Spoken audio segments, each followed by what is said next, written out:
Bueno, vamos a meternos de lleno en esto. Cuando nos enfrentamos a temas que son, pues, enormes y complicados, las palabras que usamos son súper importantes. Este análisis va sobre un proyecto llamado Glosario del Colapso, que nace precisamente de un problema clave. ¿Cómo vamos a hablar de algo tan difícil si no tenemos un lenguaje en común? Uf, esta afirmación es muy contundente, ¿verdad? Viene directa de la fuente que estamos viendo y bueno, nos mete de cabeza en un debate muy serio. Es el punto de partida que nos hace pensar de dónde sale una certeza tan rotunda. Para entender esta frase, la primera parte de nuestro recorrido se va a centrar justo en esa idea.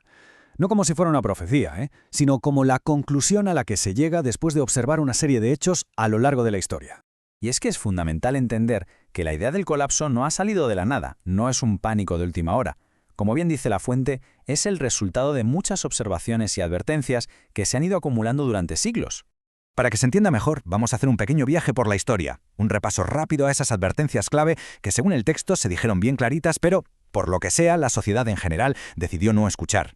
A ver, esta cronología empieza mucho antes de lo que uno podría pensar. Ya en el siglo XVIII, el economista Thomas Malthus se dio cuenta de un problema fundamental. La población crecía de forma exponencial, pero la producción de alimentos solo lo hacía de forma lineal. Damos un salto enorme en el tiempo y nos plantamos en los años 60. Ahí el geofísico M. King Hubbert calculó con una precisión que asusta cuándo la producción de petróleo en Estados Unidos llegaría a su punto máximo, lo que se conoce como el pico. Y oye, su predicción se cumplió una década después. Y un poquito más tarde, en los 70, un informe súper influyente, Los límites del crecimiento, encargado por el Club de Roma al MIT, usó los primeros modelos informáticos para avisar de que si seguíamos con el mismo ritmo de crecimiento industrial, podríamos ver una caída muy brusca de la población a principios de este siglo XXI.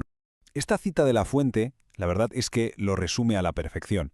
La clave no es que no hubiera información, sino que se tomó la decisión, ya fuera consciente o no, de mirar para otro lado. Mucha gente vio el problema, advirtió, pero decidimos no escuchar. Es demoledor.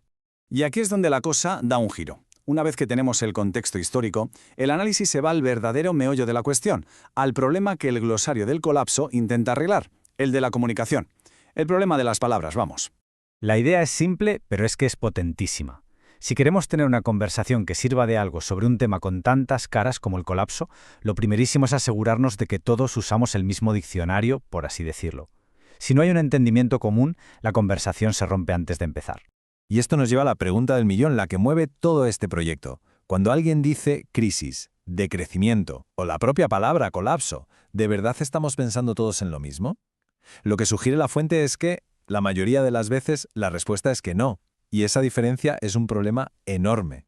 Venga, pasemos a la parte constructiva. Si ya hemos identificado que hay un problema de comunicación, el siguiente paso es, pues, tender un puente.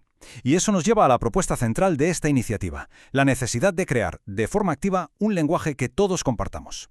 Y aquí lo tenemos. El glosario del colapso se define así, un espacio para explicar conceptos. El objetivo no es solo soltar definiciones como un diccionario, sino crear un punto de encuentro para que nos entendamos y podamos hablar de la debacle, con el colapso, con lo que sea que viene, usando sus palabras exactas.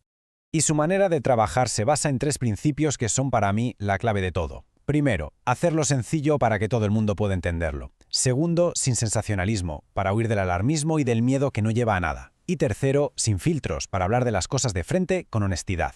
Al final, todo este trabajo, toda esta estructura, se resume en una meta que es tan simple como importante. El objetivo final es, sencillamente, para que podamos entendernos.